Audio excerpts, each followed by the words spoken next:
What's up guys, Tech and Tyler, and today's video is going to be about a light that I've already made a video about, I believe, and I redid it, but I'm going to go back and redo it better because I'm not happy with how I did it years ago or however long it's been, I can't remember. So the light that we're going to be looking at is this. Now I've made a few videos on these. These are the GE 201s, I believe is what they're called. Except this one is different. This one is not a normal 201. See, the typical normal 201s that are like mercury vapor and all that have terminal blocks on them and stuff like that. This one, when I got it, actually had a plastic socket on it, which I did not like. I didn't like that it had a plastic one. I know that they came with plastic ones, but the ones that came with the plastic sockets, I believe, were the ones that you could buy from a hardware store back then. So, which makes me believe this one was a hardware store light fixture.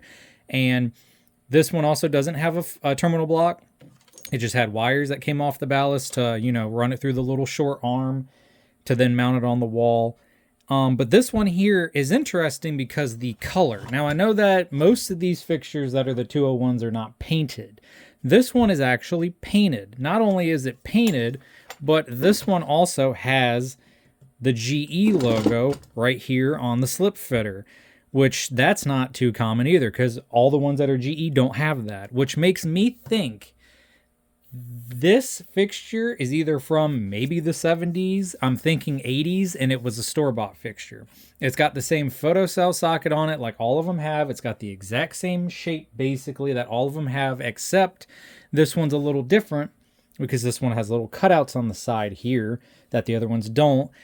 And not only that as well, this one has just a couple of little differences and everything like that. But that's the biggest thing. That, and I think the inside around like where the screw holes and everything sit are different too. This one is designed to have a little bit more universal use in it because it's got screw holes here for the sides for like a bracket for the socket. It's got ones that go across here for, I believe, another way of hooking up the socket or some sort of maybe lens from back then. I don't know. But yeah, as you can see, I used solid copper wire for this because that's all I had at the time, and I don't like that I did that. I'm not a fan of how I did all these, so I'm going to take this apart and redo it and try to get rid of these wire nuts because I tried not to put wire nuts in these. I have another one that I did, and I'm going to try to redo that because I put wire nuts in it too. The only time I ever have to use wire nuts in these fixtures is if the terminal has broken off of the copper coil in it, and then I'll throw a wire nut and some wire on it and stuff like that, just so that way it works again. But this, with how this is designed and everything, and the fact that the ballast inside of here has terminals, I'm going to redo this and make it better. And I'm also going to be throwing on this a terminal block. Now, I know that this terminal block is a lot newer than what this fixture would be, but I want to put on this a terminal block just so that way you don't have to deal with the wires and the wire nuts and all that junk. So what I'm going to do for this, and this has a different unique weird bracket on it to do it, which, it's kind of floppy, kind of loose. Not really too happy with how that is. That's part of this when I got it. I don't remember where I got this fixture from. I really do not remember. So yeah, I'm just going to take it apart, redo everything in it, the wires and how it's done. I'm also going to get rid of this little flimsy metal bracket and put on a actual real metal bracket that goes along with the terminal block that I'm taking out of another fixture that was a 201 that was a parts fixture, and going to redo it that way. So I have the bracket somewhere. It might be this one actually right here. So this is gonna sit inside of here like that and use the two holes on the sides, and then I'm gonna slap on top of that the terminal block, how it's supposed to go, and then the socket will go in the middle of it like that. So by the time I get it all done and nice, like all fixed, it will look really nice. Plus it's also got spade connection terminals on there, which is nice to kind of help with the wire management. So I'm going to do all that to this one so that way it's up to more of a commercial state, you know, industrial, whatever commercial state for the fixture versus it being more of like a home residential use one, which terminals are always better. Terminal blocks are always better than just wire connections. So I'm going to take this apart and I'm going to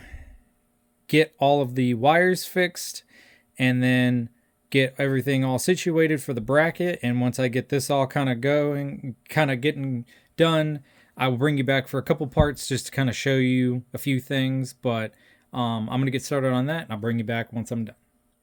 Alrighty, so I got this taken apart now and I'm looking at a couple things in it that are kind of interesting with how the fixture's made, of why I also think it was like a store-bought fixture and not a commercial use one from the power company, is because also this weird bracket for the socket, like I said, I put this socket on it because the other one was plastic.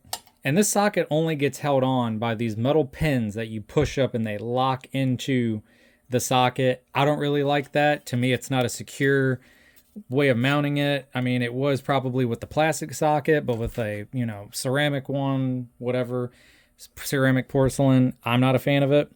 Also, from the factory, it has way thinner wire than, you know, a normal fixture would have. So, and that's with the socket, like the photocell socket that this fixture had. So it is kind of interesting to have that. This power wire is original. It's long enough to go through the arm, so you can connect it to power and wire nut it and stuff like that. Another big factor about these two is just knowing which terminals go to where. So for example, there's a little bump out right here on top of the ballast.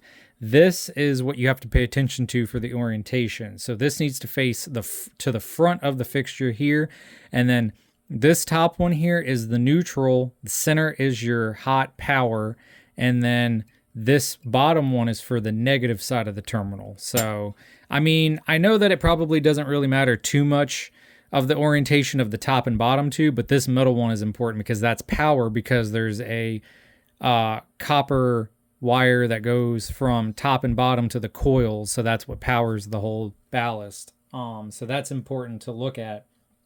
I also like to color coordinate the wires of what's what, so like how this is red for power from the photocell socket, I'm going to use a white wire from here that's going to jump off to the terminal block with the socket and power, and then I'm also going to use black from the bottom that goes from here to the socket. So I'm also going to go ahead and just reuse not the socket I put in it because it's not the correct socket.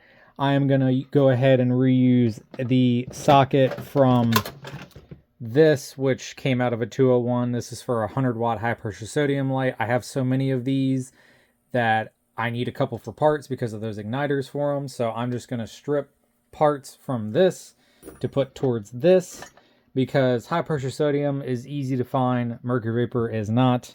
So I'm going to use parts from this for this. So like the bracket and everything that's going to go here came from that fixture, and it's going to mount there. And then I'll use, you know, the screws and stuff from that fixture for this, because it will all fit and it will all work, because these fixtures are all basically universal as long as they have the proper bracketing and parts and stuff like that. So I'm going to redo the wires on this socket because they are dry rotted, and after I do that, I can start getting everything crimped, put together. So I will bring you back to show a little bit of progression after I get this all kind of worked up and everything like that. So I will bring you back. Alrighty, so now I got all the wiring management taken care of, everything connected back, hooked up. So this is what it looks like. So basically, I just, like I said, I reused the bracket, terminal block, and the socket from a different one and put it in this one. Yes, I know it's, you know, not the same time frame of age and all, but hey, it's all right. But the ballast is original, so that's good. But what I had to do, and this is how I did it, unfortunately, I had to extend these wires from the photocell because they weren't long enough to reach the terminal block, but I extended those with some of these connectors, and then I connected the wire down here that comes off, that goes over to the socket underneath here, and then I have a neutral that comes out into a connector and then back down to the ballast for the neutral, and then I also have the neutral from the photo socket here, so that way if I ever got to take it apart, I can easily just take it all apart. And then I have power from the photo socket to the connector here that goes back up and connects there. So with all that made up, it looks like this. All the wiring looks pretty nice in it now. So basically all that I have to do now with this is just put the 2 screws in the side, and this one is done. So let me do that real quick, and then I'll bring you back and then we'll test it. Alrighty, I got it on the arm now. Everything is all connected. Got the bypass cap on the top. So now we will plug it in to make sure everything is all right. And there we go. Came on no problem. So all my connections are good. Everything is in order. So now I have an older store-bought fixture partially converted to be more commercial. So I'm happy with that. Also, another thing about these fixtures, these particular ones I like, is the photocells on them are super easy to have them directional. You literally pull up and turn it and you can face it to any way you want. I personally face all of my photocell sockets north, like toward north is facing the front of the fixture for like display purposes and just whatever, because I don't know where I'm going to put the lights when I do, and I don't know which direction they need to be in, so I just stick them in one until I have to go and adjust it to make it work with whatever the, when the sun goes down. So I usually just face them all north, but these are the easiest fixtures to direct the photocell socket, which is super nice. So we're going to wait for this one to get to full brightness, and then I'll bring you back. Alrighty, we are back now at full brightness, and I like these ones because they get to full brightness pretty quick. And this one's unusual. This ballast, when it turned on, was quiet. As it's warmed up, it's gotten louder. So that's a little strange that it's one of those types of ballast. But yeah, as it's warmed up, it's just gotten louder. It's not from loud to quiet. It's verse. It's the opposite. So that's strange, but it is working good now. It's at full brightness, lighting up really nicely. So here's another one on the bucket list done, and I'm happy with the outcome of it because I preferred this to have a terminal block on it just because it's got a slip fitter. It doesn't have like the 3-bolt pattern to mount it on the wall like the store-bought, so it just makes sense to have a terminal block on it. But with that, stay tuned for more videos coming out, and until then, thank you.